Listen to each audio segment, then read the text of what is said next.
নমস্কাৰ নিউজৰ বাতৰিলৈ স্বাগতম জনাই ষ্টুডিঅ'ৰ মজিয়াত মই ইকবাল দাস চাহক আজিৰ বাতৰি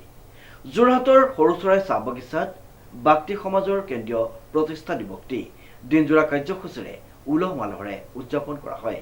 নিউজৰ এক বিশেষ প্ৰতিবেদন যোৰহাটৰ সৰুচৰাই চাহ বাগিচাত অসম বাক্তি সমাজ কল্যাণ সমিতিৰ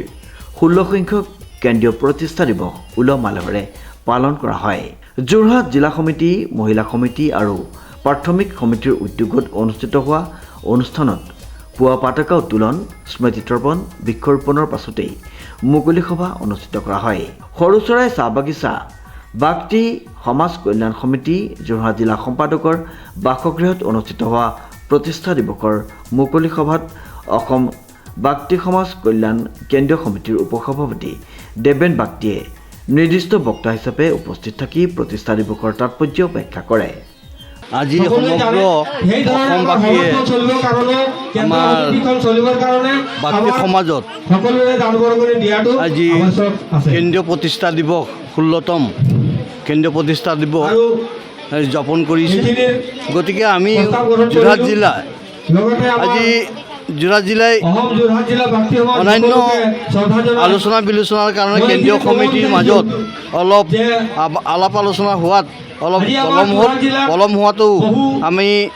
আজি সমগ্ৰ অসমত 30 মে তাৰিখত প্ৰতিষ্ঠা দিৱস পালন কৰি আহিছে গতিকে আজিও আমি যোৰহাট জিলা সমিতিয়ে সৰুচৰাই চাহ বাগিচা যোৰহাট জিলা বাক্তি সমাজৰ সম্পাদক শ্ৰী শুক্ৰা বাক্তিৰ বাগিৰতে আমি প্ৰতিষ্ঠা দিৱসটি পালন কৰিবৰ কাৰণে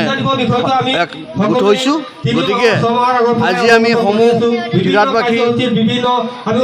যোৰহাটবাসী আমি বাক্তি সমাজ সম্পূৰ্ণ নহ'লেও আজি বতৰ বেয়া কাৰণে যথেষ্ট সম্পূৰ্ণ মানুহ উপস্থিত থাকিব নোৱাৰিলে যদিও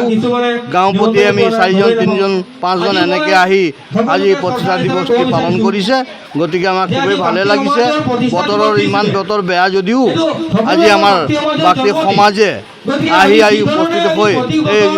প্ৰতিষ্ঠা দিৱসটি পালন কৰিছে গতিকে সমূহ বাক্তি সমাজক মোৰ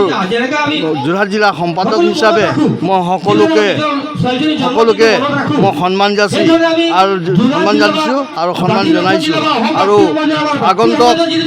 আগন্তুক দিনবিলাকো সকলোৱে উঠি পঠি আহি প্ৰতিষ্ঠা দিৱসটি অতি সুন্দৰকৈ পালন কৰিব বুলি কৈ মোৰ ফালৰ পৰা মই ইমানে অনুৰোধ জনাইছোঁ সমূহ বাক্তি সমাজক বাক্তি সমাজ যোৰহাট জিলা সমিতিৰ সভাপতি বিজয় বাক্তিৰ সভাপতিত্বত অনুষ্ঠিত হোৱা মুকলি সভাৰ পূৰ্বে কবিতা আবৃত্তি আৰু একক গীত প্ৰতিযোগিতা অনুষ্ঠিত কৰা হয় উক্ত প্ৰতিযোগিতাৰ বিজয়ী প্ৰতিযোগীসকলক মুকলি সভাতেই পুৰস্কাৰ প্ৰদান কৰা হয় দিনজোৰা কাৰ্যসূচীৰে অনুষ্ঠিত হোৱা উক্ত প্ৰতিষ্ঠা দিৱসত যোৰহাটৰ